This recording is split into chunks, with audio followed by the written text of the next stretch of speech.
For this family in South Florida, Medicaid is their lifeline, reducing the cost of Penelope's medications. This first medication she takes for seizures, this is about $1,000. But in the first week of May, Jillian and her husband Rocky say they found out their daughter had unexpectedly lost her health care coverage. Just as states began to roll back pandemic-era protections, removing millions from their rolls. That's right. Ever since COVID-era protections expired, millions of children like Penelope have been removed from their state Medicaid programs. And surprise, surprise, children in red states are faring the worst in this scenario. Now, for 3 years, states were in fact barred from kicking people off the program, and recipients were auto-enrolled each year. That was a great way of responding to the pandemic, a virus that many people were getting sick from. If you don't have health insurance to protect you, to go to the doctor, to get the health care you need, well, then you're in a terrible position. So I was very happy to see that the government rolled out this program in response to the coronavirus pandemic. As a result, Medicaid enrollment actually grew significantly by more than 30%, and it covered more than 90 million people. But that rule, unfortunately, was expired. It went out of effect back in March, and now we have some analysis to see what the ramifications of that happen to be.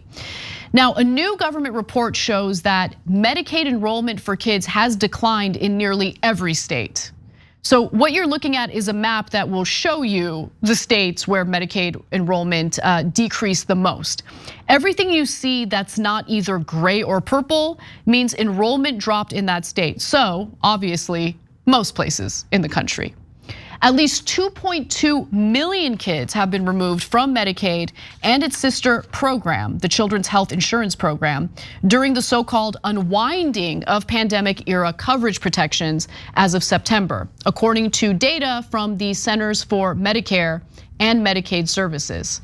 More recent data tracked by Georgetown University, for instance, actually suggests that this number is much higher, close to 3 million people.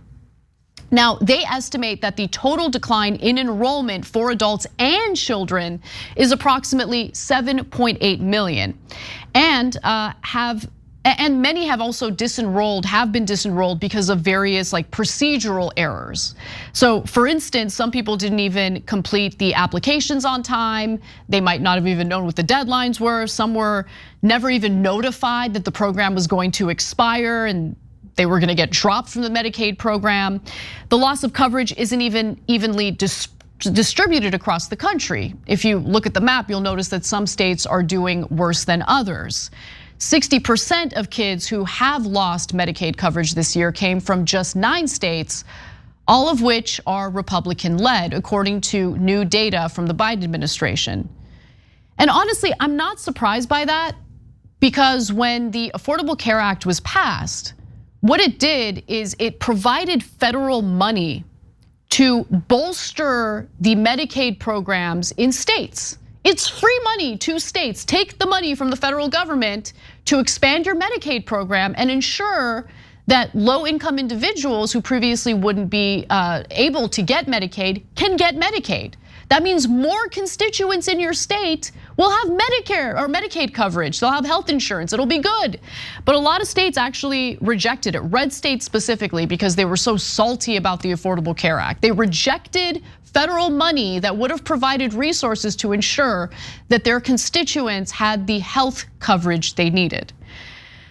Now, the states that are doing the worst now that the Medicaid expansion under COVID has expired include Arkansas, Florida, Georgia, Idaho, Montana, New Hampshire, Ohio, South Dakota, and Texas. South Dakota and Idaho actually recorded the sharpest decreases in Medicaid enrollment among kids between March and September, with a 27% drop. And kids' enrollment decreased by more than 10% in most other states receiving warning letters. Now, states with the smallest decreases in kids' enrollment were largely blue states. Enrollment actually increased slightly in New York, Oregon, Massachusetts, Rhode Island, and also Washington, D.C. So look, why is this all happening? Well, for one, as expanded federal pandemic protections ended, states had leeway to actually oversee the process of kicking people off Medicaid to ensure that people who still qualify are still covered by Medicaid in their states. But some states didn't really care to do that. In addition to mistakenly kicking some people who were still eligible off the rolls, red states have decided not to take advantage of opportunities CMS provided to basically prevent enrollees from being dropped. So the flexibility included things like allowing states to use enrollee information. They have to renew coverage, auto-renew the coverage, so they don't automatically get dropped from the coverage when they are obviously eligible for it, allowing states to delay termination for 1 month while the state conducts additional targeted outreach, and also allowing pharmacies and community-based organizations to facilitate reinstatement of coverage for those who were recently disenrolled. But a lot of these red states just decided against taking advantage of these various methods to keep people on the rolls.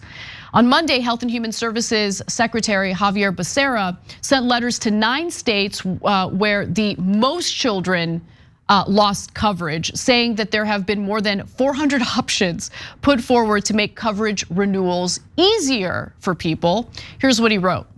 I urge you to ensure that no eligible child in your state loses their health insurance due to red tape or other bureaucratic barriers during the Medicaid enrollment process. The letters note that HHS will not hesitate to take action to ensure states' compliance with federal Medicaid requirements, though they don't specify what the department might do. Mostly because I don't think the department can do much. The federal government can't force states to ensure that their constituents are enrolled for Medicaid if they are in fact eligible for it. Just like the Obama administration couldn't force red states to take that federal money to expand the Medicaid programs in their states. Earlier this month, CMS also warned that it will fine states that don't properly report data about who is losing coverage. But here's the bottom line. According to federal Medicaid Director Dan Tsai, we cannot force the states to take these flexibilities up, but we are strongly urging states to take these up. I don't really understand why Democrats, especially on a federal level, don't do a better job drawing attention to the fact that these red states are denying their own constituents the healthcare coverage that they so desperately need. I would make this a rallying cry. I would spend most of my time talking about this, especially if I have the bully pulpit, but we're not seeing that from Democrats and it's infuriating. But many of those states are pushing back, defending their actions. For instance, AJ McWhorter, who's a spokesperson for Idaho's health department, said this: Idaho cares about our families and particularly our children, but Medicaid, state and federal eligibility requirements exist for good reason. Yeah, that doesn't really answer the question. People who are eligible are being disenrolled from the Medicaid rolls. There's also, it's not, there's even, it's frustrating. It's frustrating because it's like a lack of concern for their constituents, for human lives. And in this case, we're literally talking about children. We're talking about the children that Republicans, on one hand, in many cases pretend to give a damn about when the abortion issue comes up. But when push comes to shove, when we're talking about actual living, breathing human beings, real children who exist, are viable outside the womb, they do very little to offer protections for them. Even before the pandemic, children in red states already had it way, way worse. The 10 states refusing the Affordable Care Act's expansion of Medicaid to low-income adults have disenrolled more kids than all of the expansion states combined, the administration also reported. In non-expansion states, youth who turned 19 during the COVID-19 public health emergency account for, on average, 27.6% of the disenrollments among children in these states, compared with 12.1% of disenrollments in expansion states.